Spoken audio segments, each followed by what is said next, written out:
Welcome. We're back from our holiday break, and our first guest of 2021 is the talented and creative embroidery artist Ariane Zurcher. And this week's show is sponsored by Avlia Mediterranean Folk Embroidery, and you can find them at avlia.life. And Krista West there at Avlia has some she's always cooking up new things, and she has a whole bunch of new things coming up. One is the Pomegranate Collection. She has 6 designs now. They're all PDF downloads. So 6 designs now, and she's adding to them. And they're only $5 each. So that's terrific. So 6 of them, $5 each. And then on top of that, if you stitch one of the designs and send your needlework, send the finished project to Krista West at Avlia, so that she can photograph it and so it can be released as a kit or pattern, then you'll get $50 credit toward your next purchase, and you'll get your embroidery back, which is really kind of Krista. So think about that. Then also during January, 25% off all download patterns with the code WINTERFUN. So 25% off all download. Now these are just downloads. Download patterns. The code is WINTERFUN, and that's in January at avlia.life. And then she also has some new bit kits coming up. There's Carnation, Cross, Scroll, and Star. And then Delphinian Cornflower is a new kit. So check all those things out at avlia.life.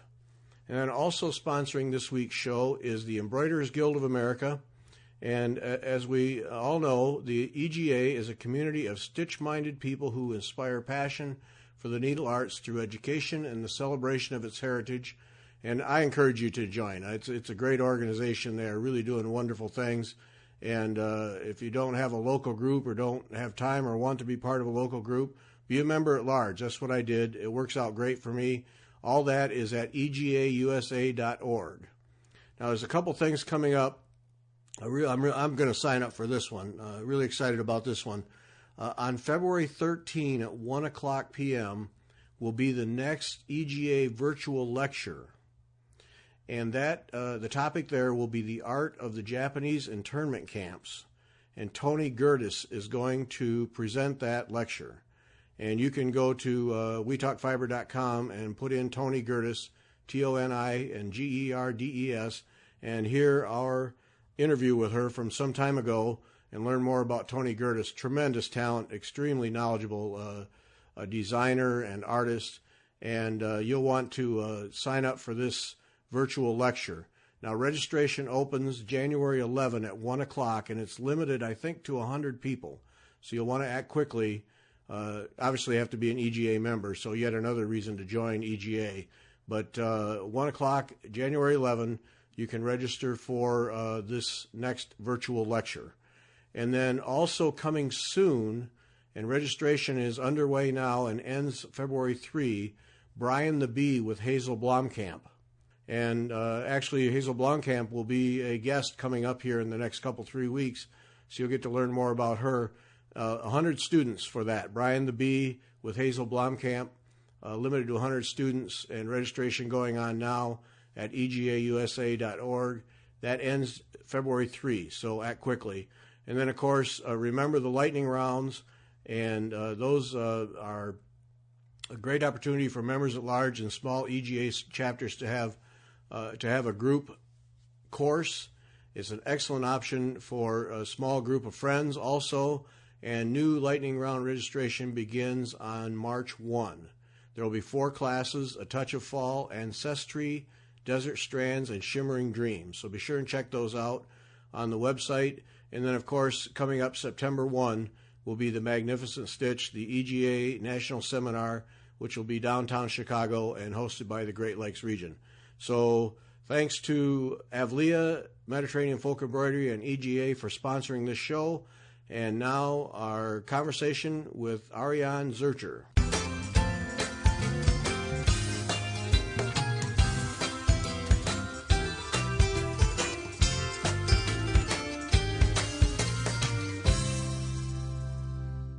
Welcome back. I'm Gary Parr. And I'm Beth Ellicott. And you're listening to Fiber Talk, the twice weekly podcast for the needlework artists. And our guest this week, Ariane Zurcher. Ariane, welcome. Thanks. Hi, Gary. Hi, Beth. Good to have you. It's good to be here. Okay, you've been listening. Beth got me connected to you. And boy, you've done a lot of videos this year. You went nuts. I did. Didn't you start? It seemed like I started following you like in February. Okay, so the first video was February 20th. And I'm in New York City, just so you get the timeline here. February 20th, 2020, in Manhattan. The COVID broke out in Manhattan. We were the epicenter.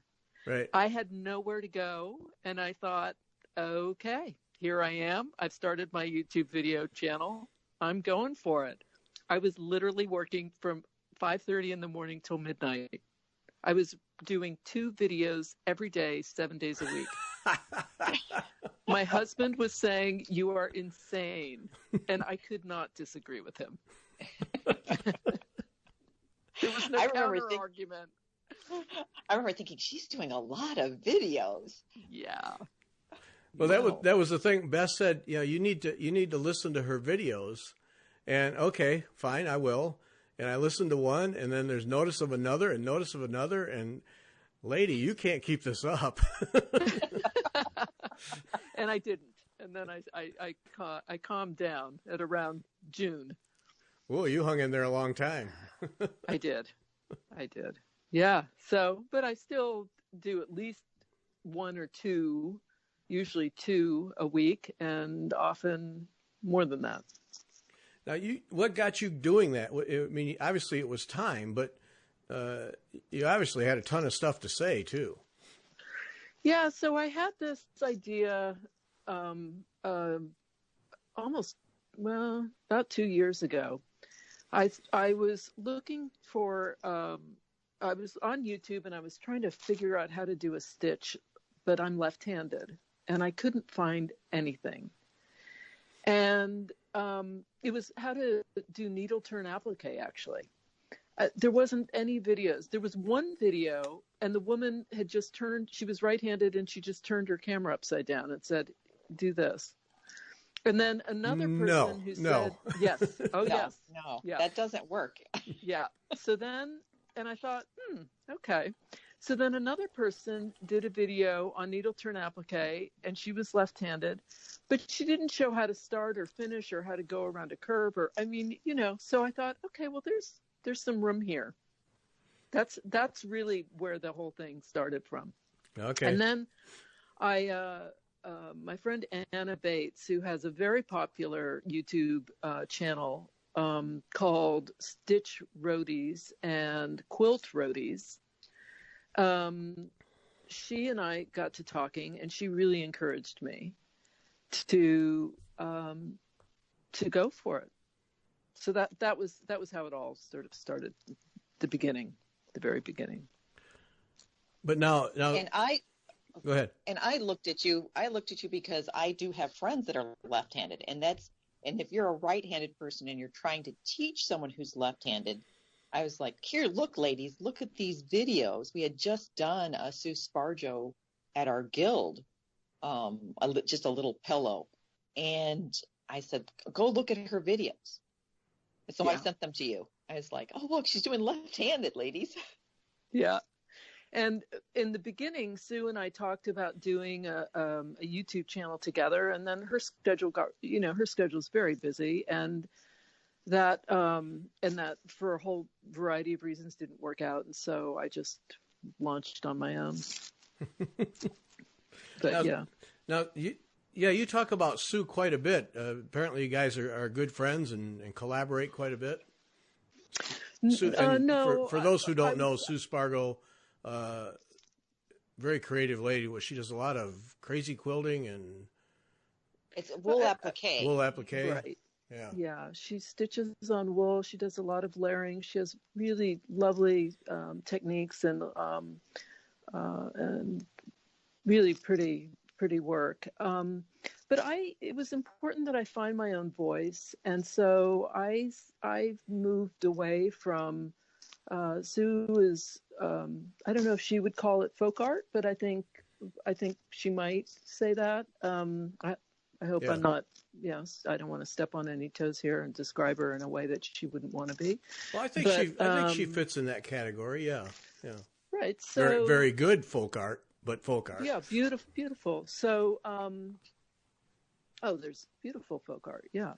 In any case, I really, it was important that I find my own way, and so I started experimenting with a lot of different techniques and things that I was learning along the way, and I started working with this hand-dyed linen, which is what I've been doing now, and moving away from representational and really moving more toward collage and abstract, kind of expressionist more, if you will, with stitching. And since I have a whole background in design, and that's been my pretty much my career for the last 40 years in some form or another, it was fun to just start branching out and doing using thread, and in a way that that was new to me anyway. Yeah, that's this embroidery work that you're doing these days is a fairly recent thing, but for you, art and needle and thread have been your life or part of your life from the beginning. I mean, you've had right. You So I grew started up. in fashion, yeah, and prior to that, I mean, I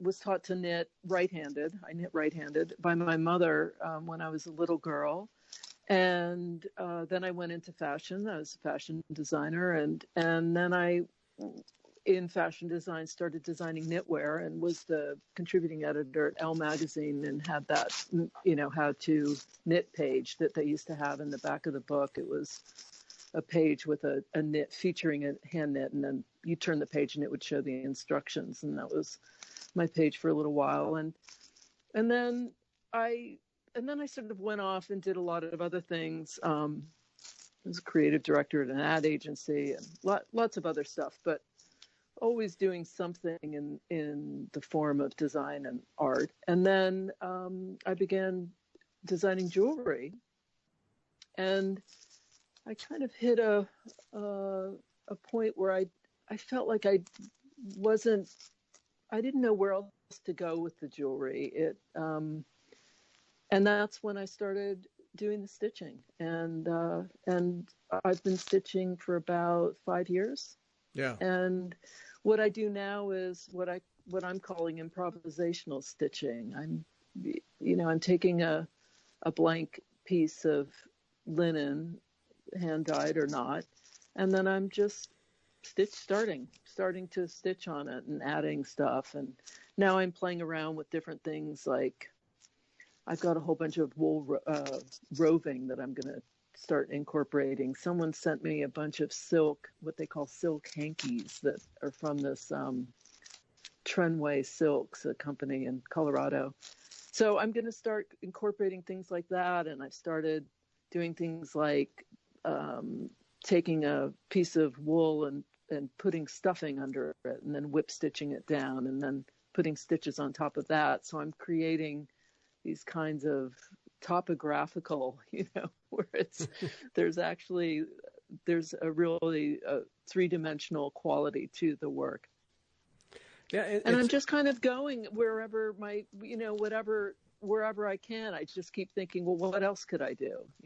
What about here, an old T-shirt? Let me paint that and cut that up and add it. And here's some old cheesecloth. Let's paint that and scrunch it up, and maybe I can ruche it. And so then I ruche it, and well, maybe I could add a bead. Now I'm thinking, I've got all these semi-precious different gemstones. Well, maybe I should add some of those in here. I don't know.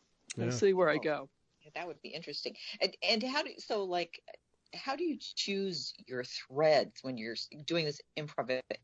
Improvisational. Thank you. Well, I have a lot of thread, and I'm always looking for, like I'm on a whole Steph Francis bender right now. I just bought a whole bunch of Steph Francis threads Okay, from so the UK. who's Steph Francis? That was So Steph Francis is a thread company based in the UK. okay. Beautiful variegated.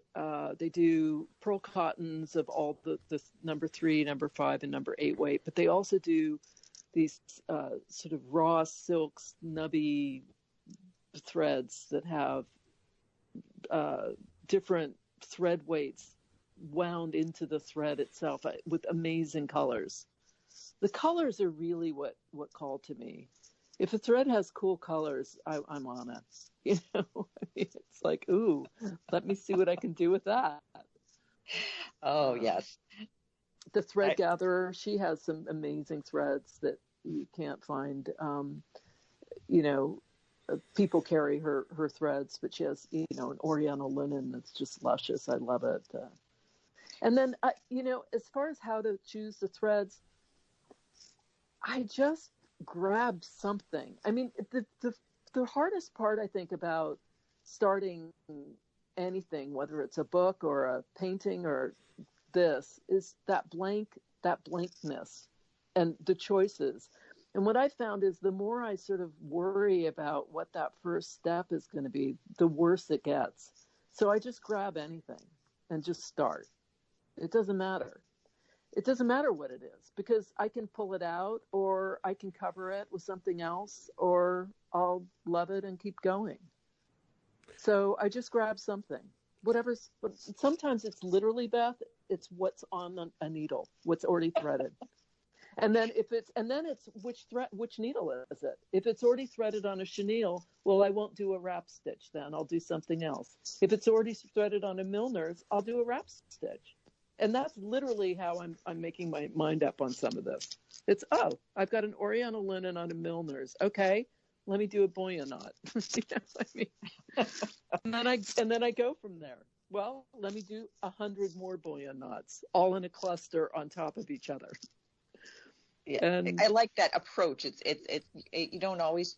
Yours is a little bit more is more. More is better sometimes. On your work.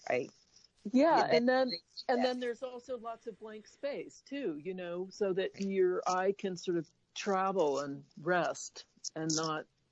Sometimes if it's so much, it can be overwhelming visually. Right. But this is, I think, it's interesting. My design background, when I was at Parsons School of Design, which is when I came to the city in 1981. There's a lot of basic stuff that you cover that is applicable to any of the mediums that you might use. It certainly applied in jewelry. It's applying now with this, with kind of working with fiber and threads. They're general ideas that remain the same, and they translate. So that's been great. Okay, well, I got to stop. I got to stop though. Some microphone is rubbing. It's really dominating the conversation. Okay, I will hold my little cable here up, and so if it's me, hopefully that'll stop. That seemed to have stopped it. Yeah, it really was getting. Okay. And the first 3 emails I'm going to get are make that stop. Yeah. What's wrong with that? Yeah. Okay. Got it. All right. So Beth, you had a question. Go with that. So I was going to ask you your approach with design, but you also have a different approach with how you look at color than most needlework artists. Most talk about value and tone, but you discuss it in a different way. Could you touch on that? Right. So we had to do a lot of when I was in college. It's art. It's an art college, right? Parsons. We did a lot of color theory and all of that, and I think that that's all really helpful. But now, 40 years in, I think of color as having personality. So I wrote a blog post about this. I think of it as you're at a dinner party and you've got the know-it-all. You've got the person who's super bossy and kind of dominates the conversation. You've got the person who's shy, but actually, if you just spend some time speaking to them, they actually have some really interesting things to say. You've got the person who's just super timid and also can be very interesting depending on who they're paired next to. And so I think of, there are certain colors that are really bossy, and they're always, no matter what you do with them, like fire engine red, wherever you put that, it's kind of screaming out, look at me. So that's great. And if I want a little fire engine red, awesome. But I'm not going to have a huge amount of fire engine red, except unless the whole thing is going to be variations on red. Then that becomes a whole different thing. But typically, if I'm throwing red into the mix, I'm going to put it in a couple different places. And it's going to be, I'm going to put some boundaries around it, because otherwise it's just going to dominate and take over the conversation. So that's how I sort of look at things. I look at a piece I'm working on and I think, what is this piece saying? And what's this color saying? And is it adding to the conversation? Is it taking the conversation in a whole new direction? Do I like that direction? So this last piece I've been working on, which, as people who have been following my journey on this one know, that it's been a bit challenging because it's a color I really don't care for, but it's kind of a flesh color background. And the reason I chose it was because I kind of did this, I decided to have this challenge for myself that I was just going to pull whatever was on the top of the pile of my hand-dyed linens. And I thought that was a mistake. I should have looked, right? I should have really looked. Yeah. So anyway, I set up this challenge for myself, and because I can be very stubborn and persistent, I thought, no, I'm going to keep this. And so I kept going with it. And the background color just really was tough. It was tough for me to find other colors that kind of seemed to have a nice conversation with it. It seemed a little bit too domineering, and it's hosting the party, so all the guests are like, getting sidelined. So I had to come up with some strategies that were going to kind of tone that down, but also create some interest. And then I did, and now I kind of am loving this piece. And there's a whole at one point I was so exasperated that I just took out some I use these Caran d'Ache pastels, and I just took some pastels and literally started just drawing all over the base fabric, because I just had to do something, and I wanted to create more rounded shapes. There were a lot of striations within the dyed fabric itself that were linear and kind of going off a little asymmetrically, but very much they weren't rounded, and I knew I needed some roundness in there. So I created these sort of round parts, and then I cut out a big piece of cheesecloth that I think I had some raspberries that were going bad, and so I stuck the cheesecloth in the raspberries for a couple hours and then washed it out. And I don't know, I think there might have been red wine left over, so I dunked it in there. And anyway, it came out this very sort of faded, because I didn't apply any soda, ash or anything to it to really keep the color. So it's this very kind of pale color, and I just added a big circle of that. And then, so there's this whole thing now happening that kind of looks like a wave, which I sort of love. In any case, as I said, it's turned out to be a piece that I'm enjoying, and I'm not even sure that I'm going to do much more to it. I think I might be almost at this point done. Really? And, yeah, and I might just start with something else. Oh, fun.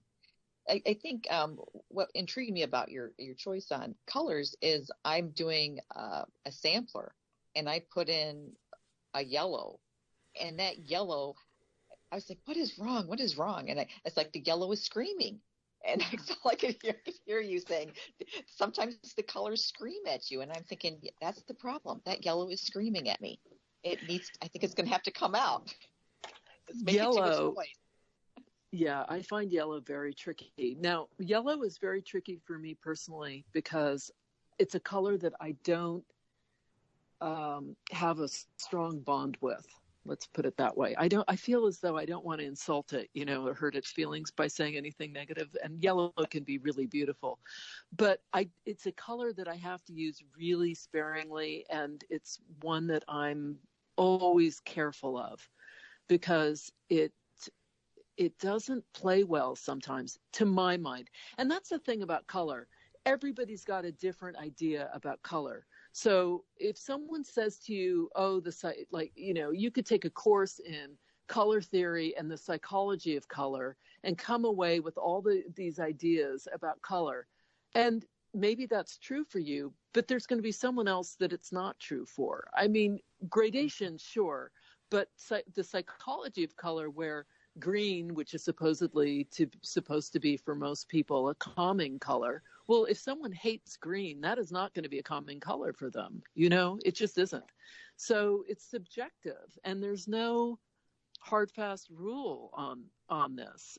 We're all different, and what you are going to be attracted to may not be what I'm attracted to. I know a couple people with this piece that I was telling you about, with this color that I found so problematic. They said they love the background color. So there it is. Okay. Right. It's interesting that this comes up because Beth and I had a bit of a lengthy discussion here a few days ago about color. And because I would really like to have at least a decent command of color and how it works and how it doesn't work. And I'm just terrible at it. And every time I sit down to learn it, my eyes glaze over and I lose interest. And because I just can't get a hook on it. And right. That gives me some place to start. It's always complimentary and the color wheel and I get all that. I mean, I can figure that out. That's not hard.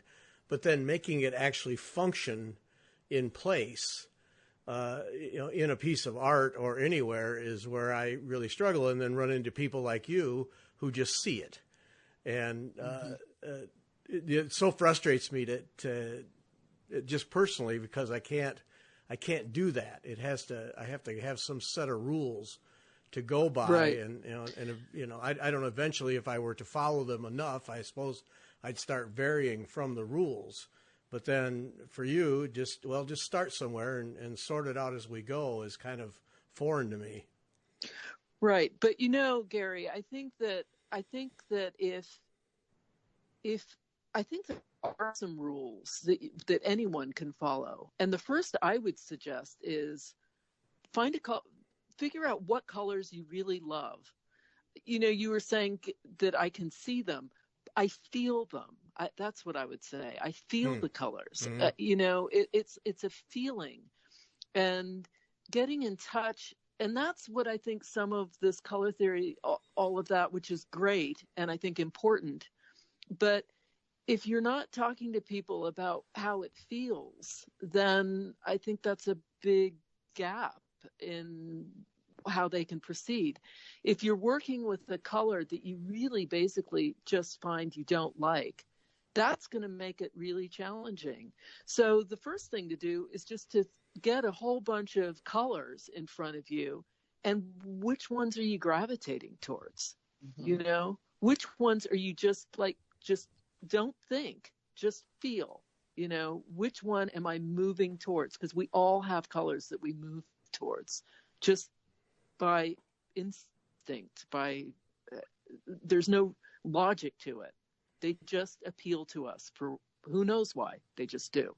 And so start with a color like that. That'll make it easier. So and you can apply that's my hook then. I would say. Oh, okay. I'd say, and then report back. I want to hear. Homework assignment, Gary. Yeah. I want to hear how it goes. Well, it's just. Go ahead. It's interesting to me. I was pulling threads for a piece, And I realized, although I have a lot of like embroidery floss or whatever, I didn't have a lot of different weights in the color blue. And I like blue, but I have pinks and purples, yellow and green, because I know you need them like in different weights if you're doing flowers or something. But I had no blue. And I was just shocked that was a color I really didn't have. And I have an extensive stash of fibers, but that was a color I didn't have a whole lot of. And that was because I liked that color. And I was just surprised by that. And it was just. So why do you, so what, you do like the color blue. Oh, I do like it. So why weren't you getting more blues, do you think? I think it's because when I gravitate to a color, it's the pink, purple, red colorway that those. You're thinking flowers.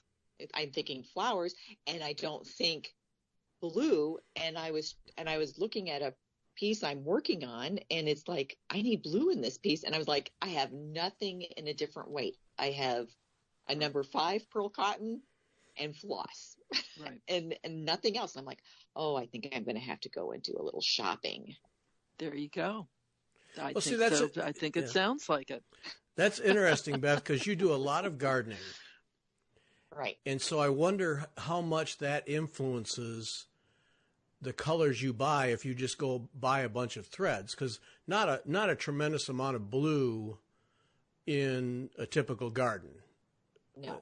Hits and misses. You almost have to select a flower to get the blue, where yellows, greens, oranges, those kinds of things are everywhere. So that's interesting that you would have those colors and not have blue or very much of it. It's it makes me think that the mind behind the mind is doing its job. Right. But you need the whole range sometimes. Right. It's like, Yeah. and that's why I don't like green. Green is not a favorite color. Yellow is not a favorite color. But I make sure I pick up a little of it because I know I will need it when I'm doing things. And that's why I was really surprised not to have blue. Right. I think I'm doing I'm not doing any representational stitching any right now.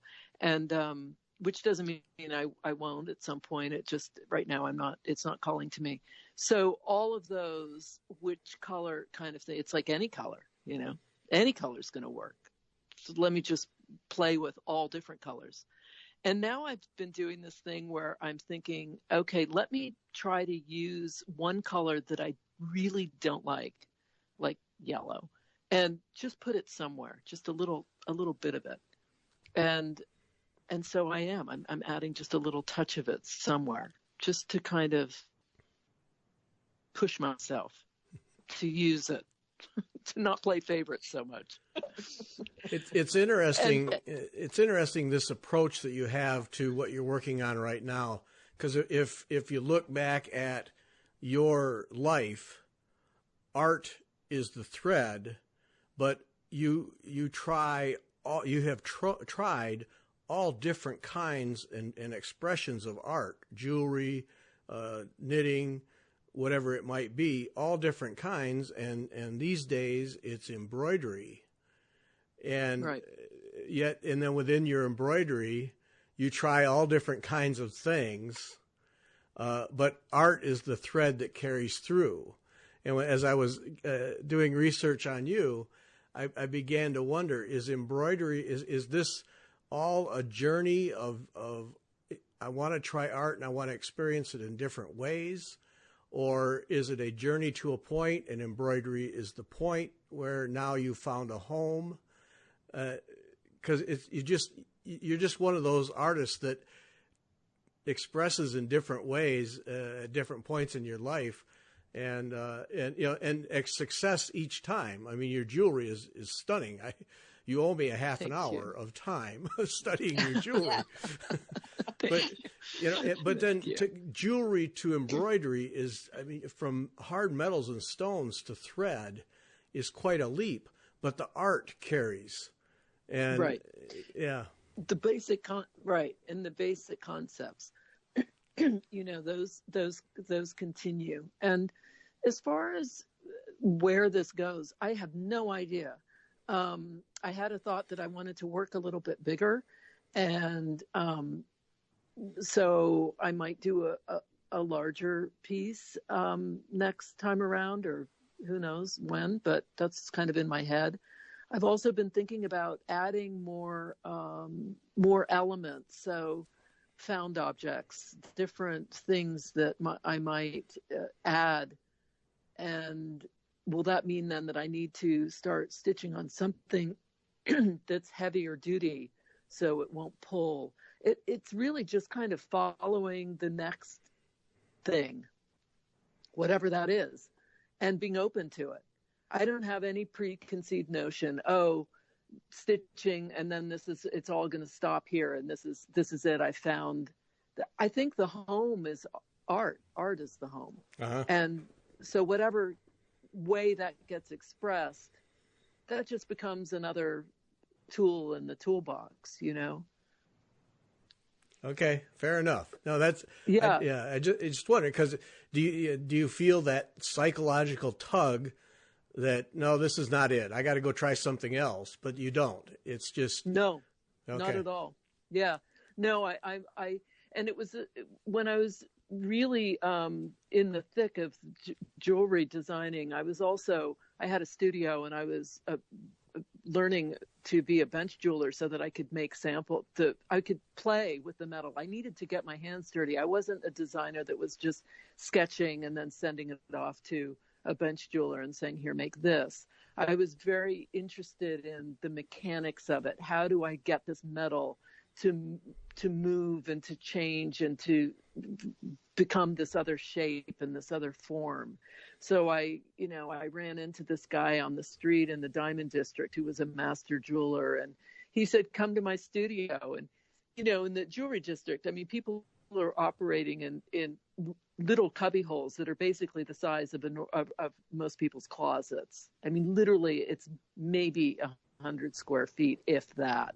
And they're crammed in there with all their equipment. And there was barely room for me to have a chair. And I would sit there and spend hours watching him. And he'd say, okay, what do you want to learn next? And I'd say, okay, to show me how to, I mean, people were incredibly generous and kind. And so that kind of evolved. And then I started playing with wax and shooting hot molten wax into water through a gun. I mean, it was sort of like crazy, whatever I could think of, And then that led to this whole sort of insane unleashing of different collections. One I call the Juno collection, another was called Dauphine because it was very reminiscent of a kind of Art Nouveau, and I just kept following. It really is more me following. Let me play, let me see what I can do, and then let me continue and just keep up. I'm just always trying to keep up. That's really what it's, This idea about, we were talking about colors, and I was saying red is so bossy, and suddenly I had this idea of, I should do a whole piece that's just different colors, tones and hues of red. Just the whole piece. And just see what that's like, So, my mind is going, and I'm thinking, and I've got this roving, and I'm going to start adding like this roving in there, and then stitch over it, and And don't you have some silk cocoons? Have you tried? Yes, I haven't. I've got it. Someone sent them to me. She's so lovely. When a follower on YouTube sent me this package of just the most luscious, gorgeous silk. Carol, thank you, Carol. She was so kind, and she said, "Do you know of this Trenway silk?" And I said, "No, I don't. Hankies. I had no idea." She sent me just layers and layers of this stuff. It's like gauzy and amazing. No, I've got to start. It's right here. I've got to incorporate it. And this, I know the silk cocoons. They can be dyed. I bet they can. I was thinking I could use my Caran d'Ache and paint them. Yes, and then they can be stitched on. I've seen people add, cut them in half, kind of zigzag make them kind of jaggedy edged. I don't know how, like little diamonds, and then put like beads on them and sequins and use them as sort of like a tassel look. Wild. Love that. So, Yeah. So it just goes on and on what you can do and where you can go. I don't ever feel, and I guess that's what I love about abstract, is that I don't feel like as though I have something I have to do. There's no barrier. I can just do whatever I want, play with whatever I want, add whatever I want. Yeah. In a way that representational, it sort of adds an element of, well, does it really look like a, I don't know, rattlesnake, whatever. Well, you had, I don't know what video it was. It was one I was watching last night where you had collected some lichens and other things and were marveling at that. And was it Amanda Cobbett that I did a show with who does so much work with that? I think that's right. And then you mentioned about coral and marine life and the colors and shapes and textures. And what really hit me was, because it appeals to me, is the getting in close to small things and exploring the colors and shapes and textures that are there, things that most people just overlook. And I really enjoyed that you were finding almost a new world in the up close. And at least that was what I took out of it. And then when you went into marine life and corals, then of course, you had me locked in, because that's something near and dear to my heart. But there's that whole world of inspiration that most people walk by every day. Yeah, it's interesting. I mean, here I live in New York City, right? I mean, there's 8.5 million people in the city, and I'm in a really, really busy city, and yet I don't feel drawn to stitch people or faces or even eyes. I know someone who does these beautiful eyes but that doesn't call to me at all. Not that it won't. Who knows? Maybe it will one day. But for now, it doesn't. And the things that I love about living in New York is just the sheer diversity of pavement and a flower popping through a crack in the pavement. I'll never forget walking out of, this was 25, 30 years ago. I lived on 23rd Street in Chelsea. I walked out of my apartment. It was a 4-story walk up. I came down the stairs. I opened the front door and I saw this beautiful flower that had popped up through the pavement. And I swear it hadn't been there the day before. I had not noticed it. And I was just astonished by this flower coming out of the concrete, the cement. And it was such a moment. And I remember just sort of standing there and staring at it. Had cell phones been around, I would have taken a photo. But, it's that kind of thing. I love going and walking around the city and running into someone who's playing the other weekend, this amazingly beautiful young man playing the violin, and just sort of heart-wrenching. And I had goosebumps listening to him. And so afterwards we started talking, and he just a lovely human being. And I love that. I love that this city is just filled with opposites and difference and diversity. It's just everywhere you look. And so I like that idea, and I like the idea of carrying that into the work. And I don't know, I don't consciously think, okay, now I've got to, do something different. But I am always thinking about shapes and color and, texture. And so if I have a great expanse where I'm using a lot of stitches that are pretty close to the fabric and aren't rising up, let me get in some 3-dimensional stitches in there. Let me get, if I have a lot of kind of shapes that are running vertically or straight, straight lines, let me get some round shapes. If I have a lot of smaller, let me get some really large. Mixing it up, constantly trying to think about all of those things and incorporate them in a way that is pleasing to look at. And you don't shy away from stitches. You know, a lot of people, oh, I couldn't do that stitch, or I can't do that stitch. At least it's my impression that you need to express something, so you find a stitch and either know it or figure it out, but you make it happen. Right, right. So over the weekend, I spent the truth is I spent more than 16 hours analyzing and deconstructing the trellis stitch, because no one was showing me how to do it in a way that I was consistently getting really excellent, perfect results. And I thought there's got to be another way. And so I redid it, and I just kept doing it over and over. And at one point I was I'm not sleeping so well these since this pandemic hit. I sort of get up at 2 a.m. kind of thing, or 3 a.m. And I was up at 2, and I got so sick of staring at the ceiling and trying to fall back asleep. I thought, forget it, I'm just going to go stitching. And I stitched until 5 a.m, making this trellis stitch. And I figured it out. I mean, it was like I had conquered this stitch. You know, I was not going to let this stitch get the better of me. I was going to conquer it. I own this stitch. I was going to say, yeah, you own. I have got this now. And so I did like a video for my patrons. It's over an hour.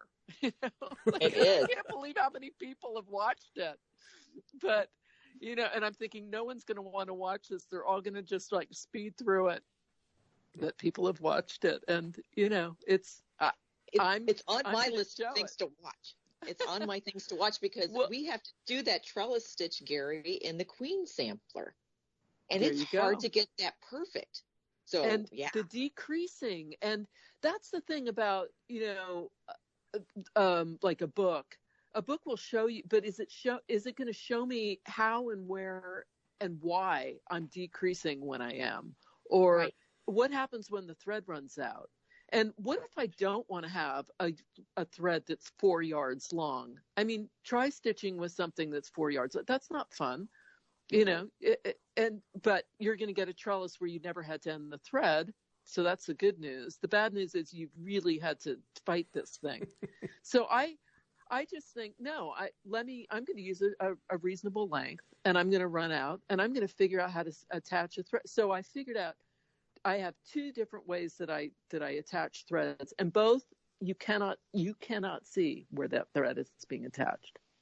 So I show that in the video, and anyway, it was fun. I had a good time. Then I decided, I should figure out how to do it in an oval.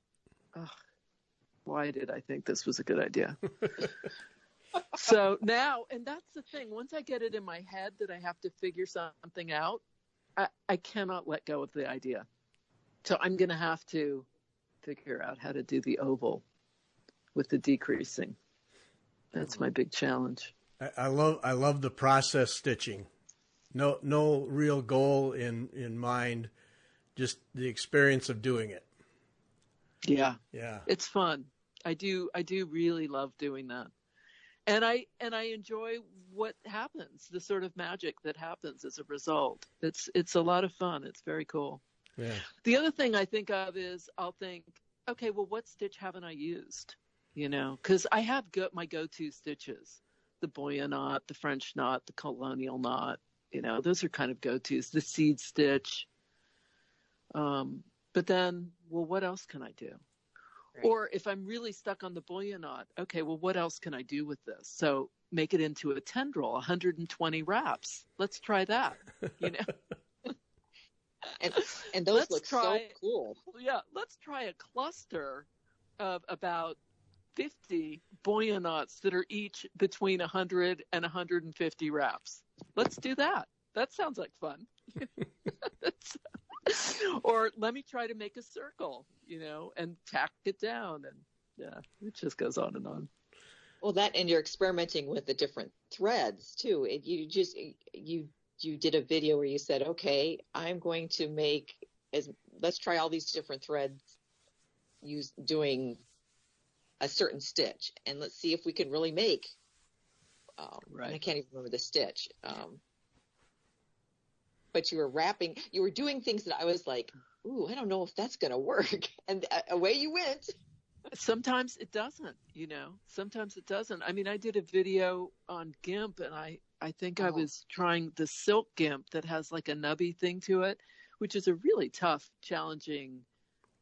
And then I thought, oh, I'll do a bullion knot. I mean, really, no, that's not going to work out well. And then I decided to do a trellis stitch with it, which was really, I mean, at one point, I think I ended up, there was such a knot, and it was a live stream, and people were saying, oh, I'm so glad you're showing us. I was tempted to buy this, and now I'm not going to. It was like the anti-video, like, and I was saying, no, it's really a great thread. You should try it. And they're like, yeah, I'm not touching that. And I'm struggling. I mean, it was like, in a mud pit with a bull. I mean, it was just, oh but gosh. You're not afraid to try. I think that's the thing. I think that's sometimes as people, people who've done embroidery for a long time, they're like, well, obviously you can't do this stitch with this thread. Well, really? You can't? Yeah. Why not try? Why not see what will happen? Right. What if I try it? Yeah. I think that's a great thing to always ask. Well, let me see. Let's see what happens. I do that a lot. Let's see what happens if I do this. Well, and it's so important too, because people who do videos such as yours and take on that teacher role, and you do a video, and of course you get it all right in the video. And so people kind of mentally will put you on a pedestal as someone who always does it right and never makes a mistake. And to me, it's so important to, at least every now and then, demonstrate that there's an awful lot of effort that goes behind being able to do it right every time. And there's a whole lot of mistakes and wasted thread and worn out ground cloth just trying to get to the point where you can do a video where you demonstrate exactly how to do it and can explain it. And people need to see that to know that, you don't just jump in and get it right the first time. Right. I did a video, it was a while ago. Someone had said something about using a chalk pencil and how their chalk was breaking. And so I did this whole like rant on YouTube about, the thing about YouTube is it's curated. We're editing. I'm editing masses of stuff out that you aren't seeing. My chalk pencil is breaking constantly. I don't have any magical, now maybe there are people out there who do, and that's great. And I'd love to know how they're doing it, but I've tried all different ways, and my chalk pencil's always breaking, and it's just part of the deal. I even have like on Amazon, you can have like a subscription. I have a subscription for those chalk refills. I mean, like it comes every 2 months. I get a new container because that's how often my chalk is breaking. So, but it's like everything, and there's, and what I love about the live stream is that what you see is what you get. I mean, there's no editing. I'm not editing anything. I'm doing a live stream, and it's going right to the channel, and that's it. It's being published. You don't have the opportunity to, mess around with it. Right. Or if you do, I'm not. And people do. They love that. And why not? Because you get to see the mistakes. I mean, I've gone on video and just ripped stuff out. I'm cutting it out. And people will say, my heart hurt when you started to pull out the scissors. It's okay. It's going to be okay. Or, let me just stitch over this. I hate this. I'm stitching right over it. Or paint. I mean, like, with this last piece, I just got out the paint and started painting over stuff. The whole bits of stitches that I didn't care for, just painting right over it. Yeah. I don't know. I think it's good to have a sense of humor about it, and also not to take any of it too seriously. I mean, this is all supposed to just be fun, right? Right. Well, and that, a lot of truth to that too. And that, I think that's where we we go down wrong paths is taking it too seriously. And yeah, just do it. And I know what you mean about those videos. Yeah, more than once I've thought a live show, oh, I should go back and, we got that little part there. We should cut that out. Nah, forget it. It's just life. Just run it and move on. And people can fast forward. Right, right. It's a great fast forward button. Yeah.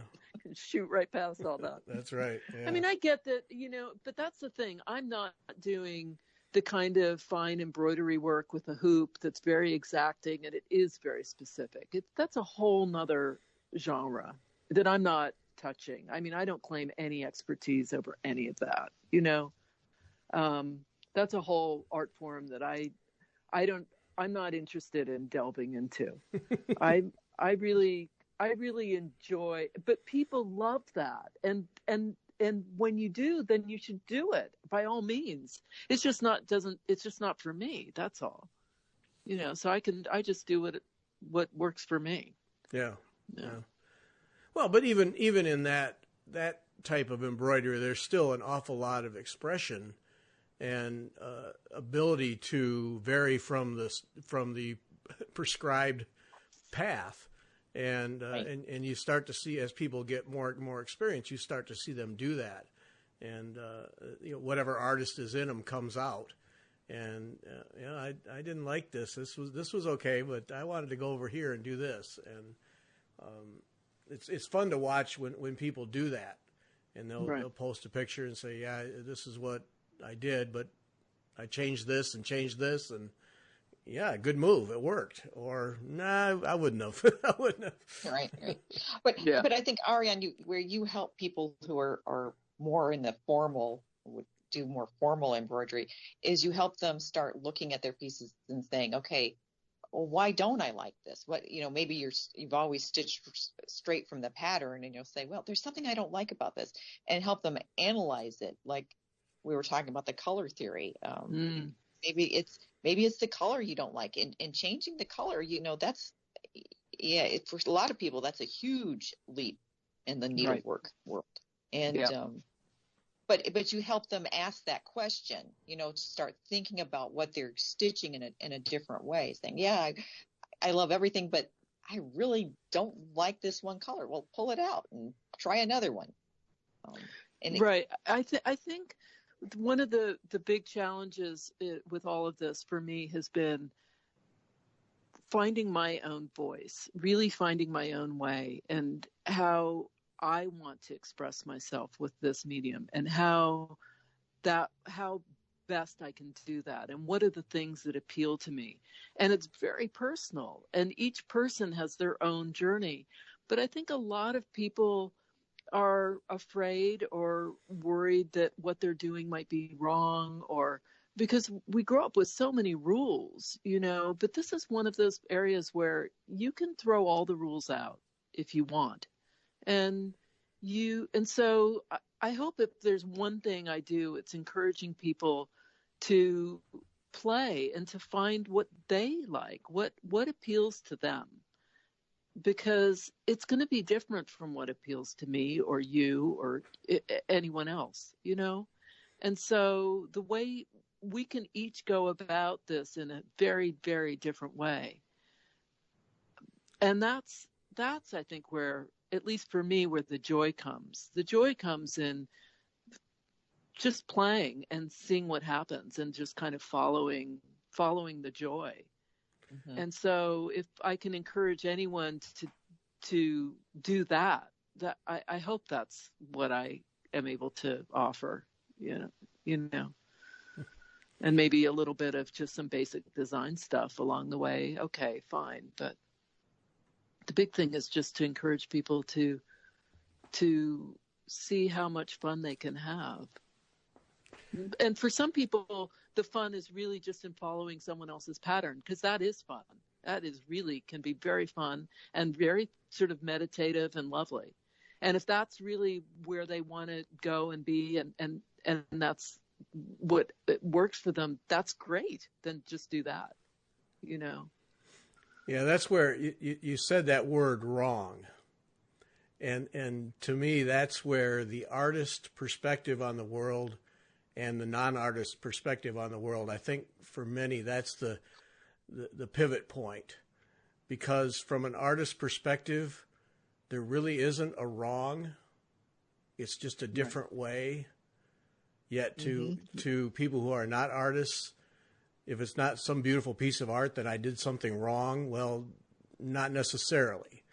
And maybe, there really isn't a wrong. You just did it a different way, and it may not be attractive, but you at least tried. Yeah. Right. So what you're hitting on, Gary, I think is important, because this is the self-criticism, right? This is that critical voice that starts to do a critique. So you have a blank piece of whatever fabric base that you're using, and before you've even taken a stitch, you're already letting that voice kind of raise the volume on you. Well, I don't know, is this really the right thing? Why did you pick this? Why did you pick this side? You should have done, it's just constant. And it's always sort of, I think you should have done X, Y, and Z, and whatever you did, why are you picking that needle? You should have, and that's the thread you're going to commit to now, really? That's and it's just relentless. I mean, you have to, and it's hard because and I remember this in fashion and with whether it was fashion design or the hand knits or whatever. I mean, an illustration I was doing, it's just brutal, and it can destroy any joy. It just can destroy it all.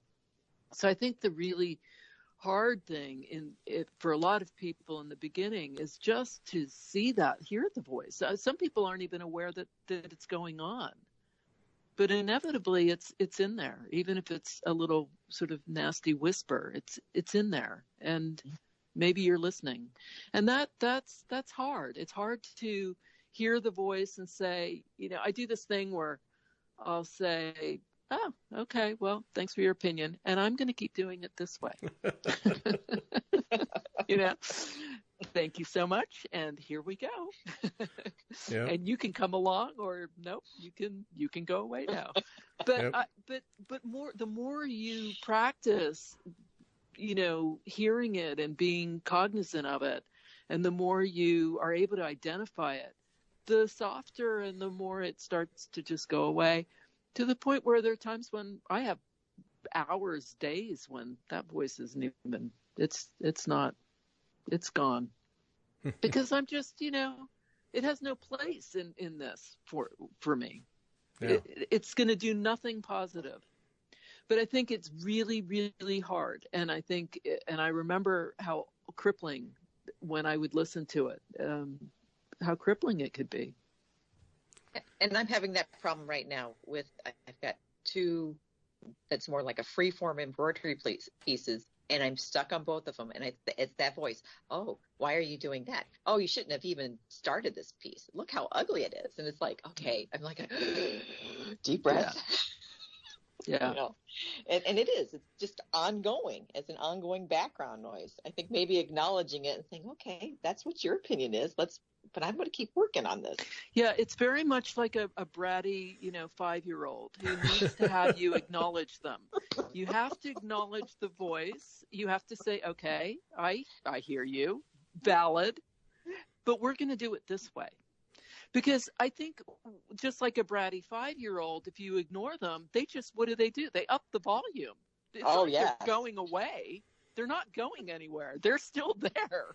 And they are going to start shouting so loudly. And then they don't get your attention that way. Well, now they're lying on the ground. They are pounding their fists on the floor and kicking, right. And screaming. You're not going to win. So you got to this is my experience. You've got to just say, okay, I hear you. This may even be a valid opinion, but I'm going to keep doing this. And then they kind of calm down. They're like, oh, okay, I got hurt at least. And then they start muttering, there's like muttering. And you just say, okay, I hear the muttering, I can still hear you. I'm in the room. Yes. I get that you have not left yet. It's okay. All right. I hear you, but I'm going to keep going. I'm going to keep going. And then you do, and then maybe you still hate it. And then you say, okay, let me take a walk. And now I'm going to come back and I'm going to tear it all out. I'll start over. That's valid too, Yep. But I think one of the big things that happens for people, and I know this has happened for me, is that you start to compare yourself with someone who's been doing this for 35 years. And you've just picked up a needle and thread for the first time, and you're already comparing yourself to someone who's been doing it for 35 years. It's those kinds of things that we do that are just so mean and not fair. We're not honoring the process. We have to honor the process. Like, give it respect. It's, I'm learning. I'm just learning. I'm figuring this out as I go here. It's okay. And the other thing I think that's a stumbling block for people is they put down, they spend a couple hours and they've got whatever they've got on their piece of fabric. And then they look at it and they say, well, that doesn't look great.